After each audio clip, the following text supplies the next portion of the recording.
Good morning. I'm going to talk about the 400th anniversary of Propaganda Fide in 1522.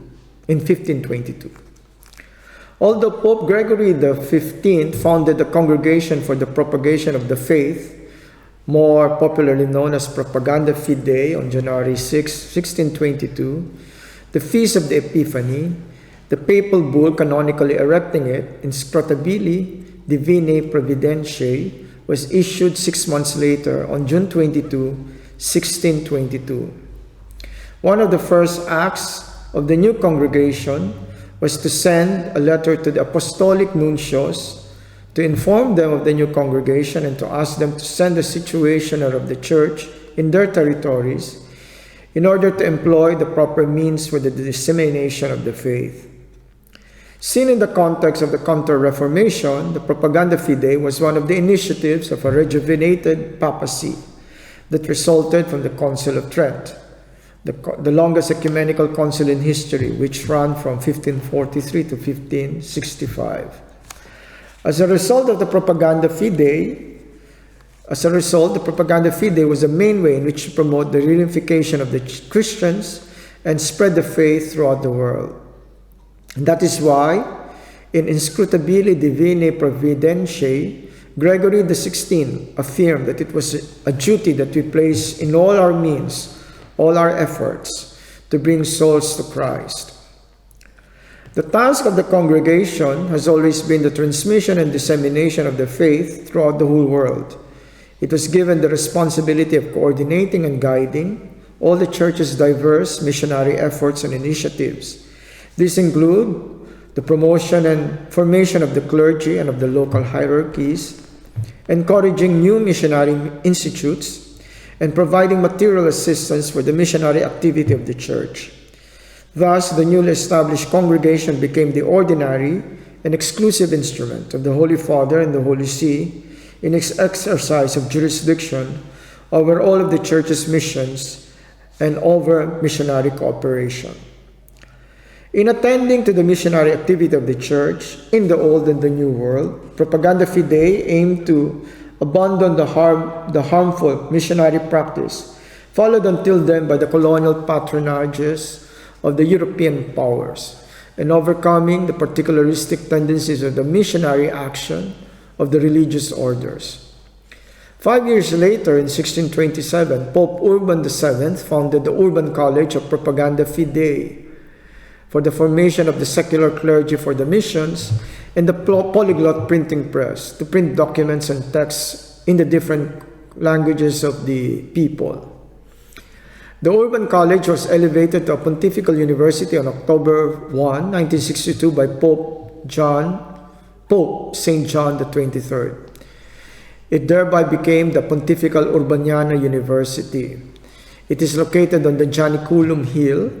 It now includes, aside from the usual faculties of theology, philosophy, and canon law, a school for missiology. During the pontificate of St. Pius X, the Polyglotta Press was united with the Vatican Printing Press. The Second Vatican Council issued a decree ad gentes, which refers broadly to the missionary work of the Propaganda Fide. It affirmed that the Church is by its nature missionary and that the work of evangelization is fundamental duty of the people. Shortly after the council, Pope Paul VI reorganized and adjusted the tasks of the Roman Curia according to its directives. The Propaganda Fide became the Congregation for the Evangelization of People, CEP. In Redemptoris Missio, Pope St. John Paul II said the CEP is a center of outreach, direction, and coordination for missionary work. In his Apostolic Constitution, Pastor Bonus, Pope St. John Paul II confirmed the general principle of jurisdiction initiated by the Second Vatican Council, which states it pertains to the Congregation for the Evangelization of Peoples to direct and coordinate throughout the world the actual work of spreading the gospel as well as missionary cooperation. According to recent statistics published on the World Mission Sunday on October 24, 2021, there are today 1,117 ecclesiastical circumscriptions dependent on the Congregation for the Evangelization of Peoples. Most are located in Africa, 517, and in Asia, 483, followed by America, 71, and Oceania, 46.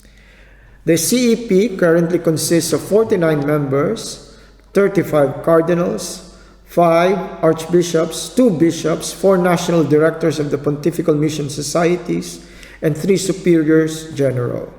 It is headed by Cardinal Luis Antonio Tagle, the former Archbishop of Manila, and the Undersecretary is a Polish priest, Father Ryszard Chmielewski of the Oblates of the Mary Immaculate. Already with the early church, work sprang up in support of the missions of the non-Christian peoples. There would be the Pontifical Mission Societies, and there are 4 Pontifical Missionary Societies: the Society for the Propagation of the Faith, the Society of St. Peter the Apostle, the Pontifical Society of the Missionary Childhood or Holy Childhood, and the Pontifical Missionary Union. Now, what would be the challenges facing the Congregation for the Evangelization of Peoples, the Propaganda Fide, in contemporary times? Number 1 would be interreligious dialogue.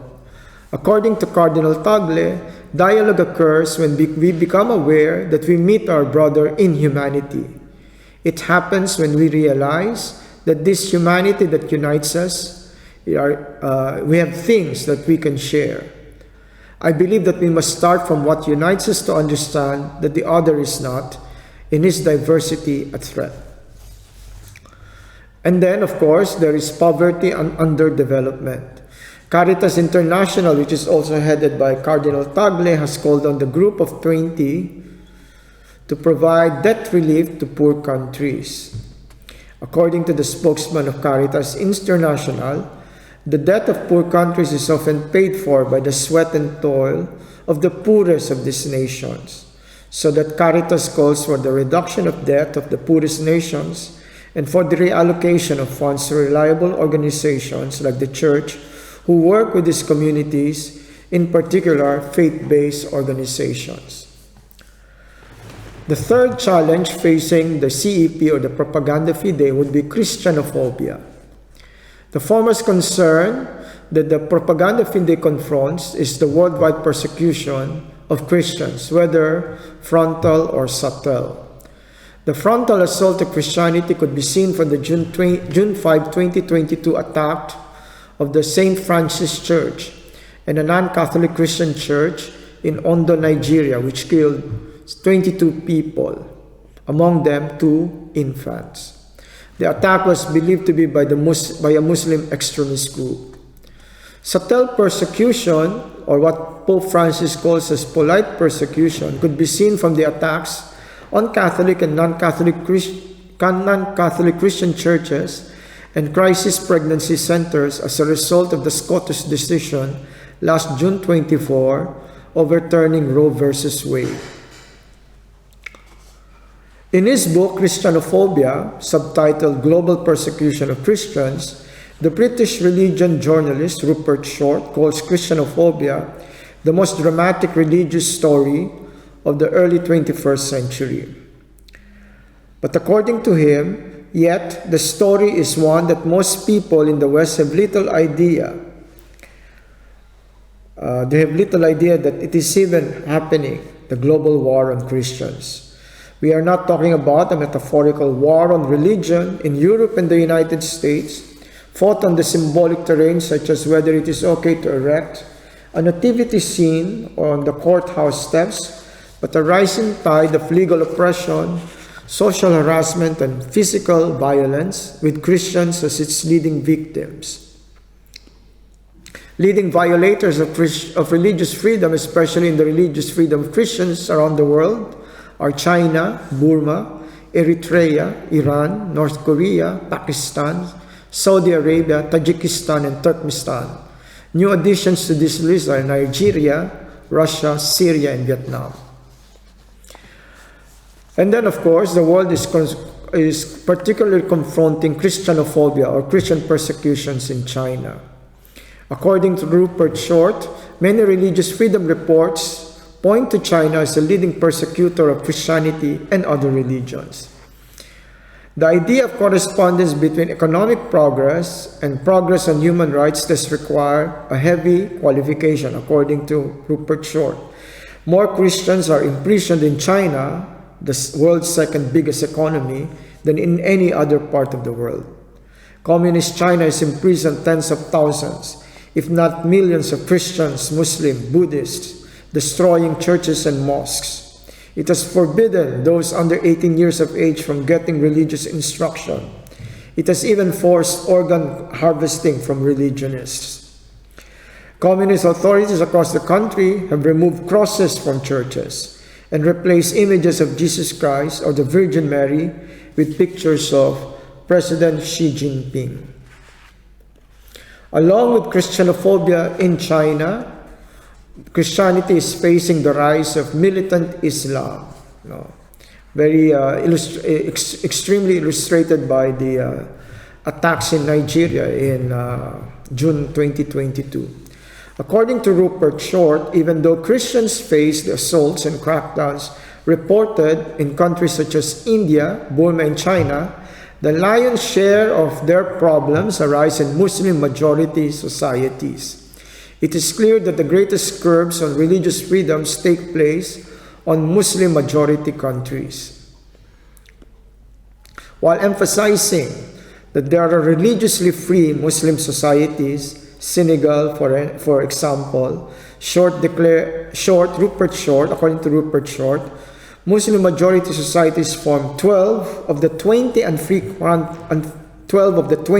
countries that have been surveyed in religious freedom reports, and of the 7 territories receiving the lowest possible score, 4 were Muslim.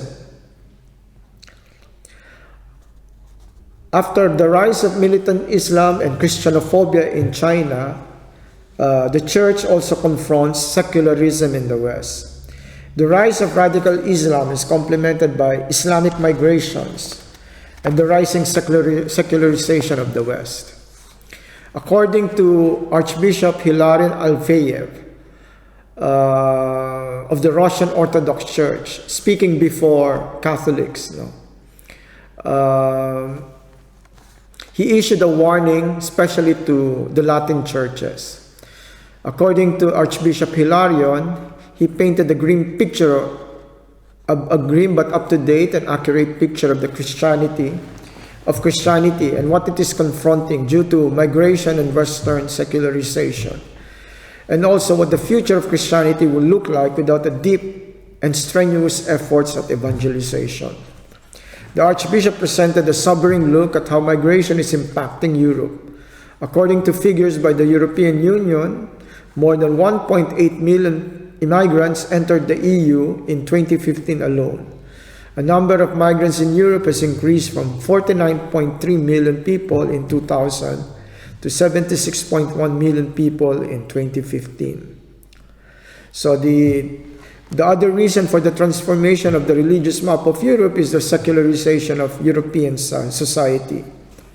Figures in a British opinion poll indicate that more than half of the country's inhabitants, for the first time in history, do not affiliate themselves to any particular religion. Referring to the rapid decline of religious practice in Europe and North America, Archbishop Hilarion suggested that history must be given its due study as a warning. He said, "I would like to remind you that in Russia before 1917, nobody ever proposed that the collapse of a centuries-old Christian empire would happen and that it would be replaced by an atheistic totalitarian regime. And even when that did happen, few believed that it was serious and for long. The modern-day decline of Christianity in the Western world may be compared to the situation of the Russian Empire before 1917. The revolution and the dramatic events which followed it have deep spiritual as well as social and political reasons. Over many years, the aristocracy and the intelligentsia had abandoned the faith and were then followed by the common people. Archbishop Hilarion seemed to reserve a special condemnation of the resistance to religion demonstrated by the European Union. According to Archbishop Hilarion, and when half a century after the creation of the European Union, its constitution was being written, it would have been natural for the Christian churches to expect that the role of Christianity as one of the European values to have been included in this document without encroaching upon the secular nature of the authorities in a unified Europe. But as we know, that did not happen. The European Union, when writing its constitution, declined to mention its Christian heritage, even in the preamble of the document. I firmly believe that a Europe which has renounced Christ will not be able to preserve its cultural and spiritual identity. I may have painted a very grim picture of the state of Christianity and its missionary activities worldwide, but it is again such a depressing backdrop that all efforts at what popes from John Paul II to Pope Francis have called as new evangelization that should take place. Needless to say, it is a challenging setting for the propagation of the faith. Are we equal to this challenge? It is a question that we should now ask ourselves. Goodbye.